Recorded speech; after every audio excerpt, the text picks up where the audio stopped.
सब हम सब भारत माता की, भारत माता की, भारत माता की, वंदे वंदे वंदे। आज कामगारांचे, कष्टकऱ्यांचे नेते माननीय एस टी गायकवाड साहेब हे मागील अनेक वर्षांपासून बंधपत्रित नर्सेस भगिनींच्या न्याय हक्कासाठी म्हणजे सेवेमध्ये त्यांना कायम करावं याकरिता आंदोलन करत आहेत। बंधपत्रितचे नर्सेस आहेत, बंधपत्रित तर त्यांच्या बाबतीमध्ये रेग्युलराईज झालेलं आहे। 2015 ते 19च्या बाबतीमध्ये मला वाटतं GAD कडून सुद्धा क्लिअर झालंय, पण त्याच्यात एक अशी गोष्ट आहे की जी तुम्हाला मला ते सगळं आपल्या एका कर्मचारी असेल किंवा आपले PA असतील त्यांनी काहीतरी त्या महिलांसोबत काही चर्चा केली आणि ती चर्चा काही संयुक्तिक नाही। मला वाटतं की ती सगळी चर्चा मला तुम्हाला व्यक्तिगत अगोदर ऐकवायची आहे की ही सगळी अशी चर्चा आहे आणि त्या लोकांचं जर लिगल काम असेल तर ते वायफळ चर्चा व्हायला नको, तेवढ्यासाठी एक फोन केला आपल्याला।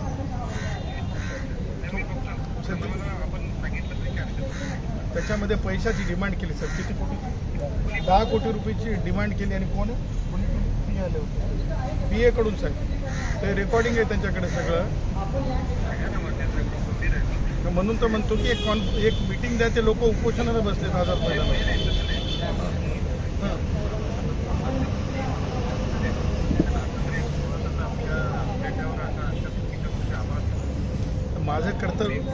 माझं कर्तव्य आपण विचारलं म्हणून सांगणं।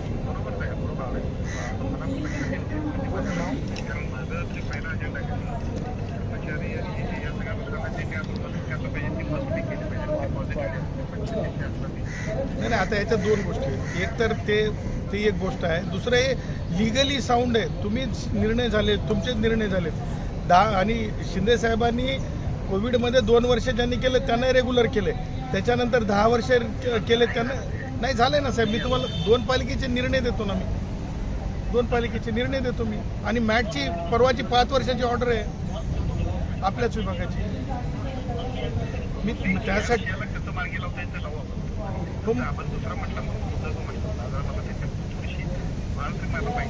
द्यायला सांगतो, तुम्हाला सगळी माहिती द्यायला सांगतो। आता हे इथे या म्हणजे दिसत स्टार्ट सर।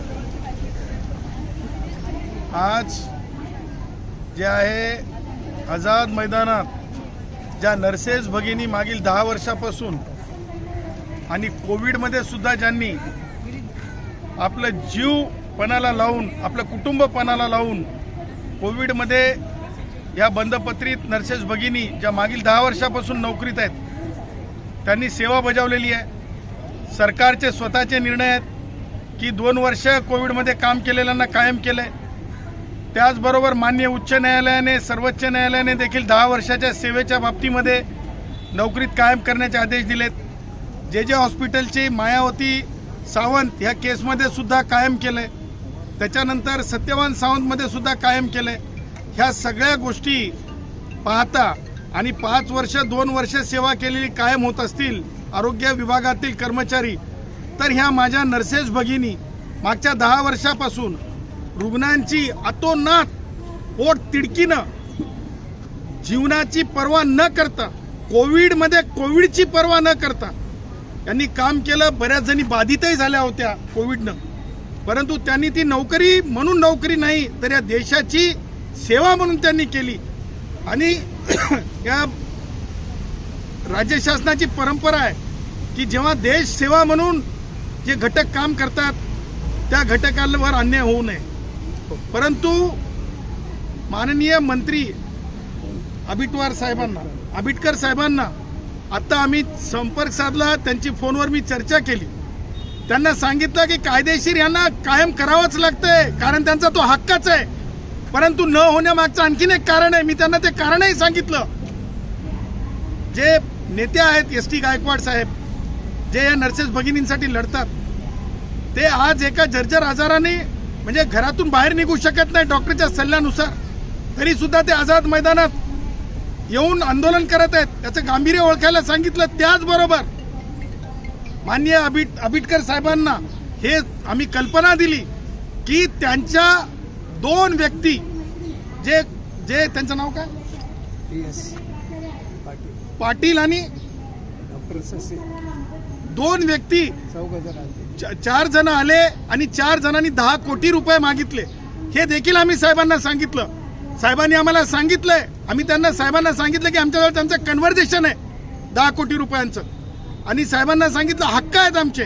त्यावर माननीय मंत्री महोदयांनी उदाहरणार्थ सांगितलं की लोकांच्या हक्काच्या संदर्भानं आज नाही तर उद्या सकाळपर्यंत जे आहे आम्ही चर्चेला बोलू, फाईल बघतो आणि नक्की काय ते निर्णय घेतो. त्यामुळं आम्ही माननीय मंत्री महोदयांना विनंती करत आहे की उद्याचा दिवस, कालचा दिवस होता आंतरराष्ट्रीय नर्सेसच्या, म्हणजे ज्याला म्हणतो आपण कौतुक करावं असा आंतरराष्ट्रीय नर्सेस दिन होता. आणि त्याच दिवशी ह्या नर्सेस भगिनी जर आझाद मैदानात उपवास करून बसत असतील तर मला सांगा जगामध्ये आपली प्रतिमा काय राहील. आपली जागतिक स्तरावर आपल्या नर्सेसला एक मोठं कौतुकानं पाहिलं जाते. भारतीय नर्स म्हटल्याच्या नंतर त्यांना अशा प्रकारे जर त्यांच्या नर्सेस दिनी उपवास करावा लागत असेल, दुसरा दिवस जात असेल, तर हे अत्यंत वेदनादायी आहे. त्यामुळं माननीय मंत्री महोदय आबिटकर साहेब तातडीनं या जे त्यांचं हक्काचं आहे, नवीन पॉलिसी आणण्याची गरज नाही. पॉलिसी मॅटर हा पॉलिसी मॅटर होऊ शकत नाही, कारण सरकारने अगोदर निर्णय घेतलेत. 1, 2, 3 निर्णय झाले, 4 निर्णय झाले, 10 निर्णय झाले आपल्याच विद्यमान सरकारने. त्यामुळं नव्यानं काही करण्याची गरज नाही. केवळ फाईलवर जे अधिकारी बसले 10 कोटीसाठी, त्या 10 कोटीच्या बसलेल्या अधिकाऱ्यांना बाजूला सारून डोळसपणे ती फाईल पाहावी, संविधानाच्या दृष्टीने पाहावी, तर नक्की न्याय मिळेल असं देखील आम्ही माननीय मंत्री आबिटकर साहेबांना सांगितलंय.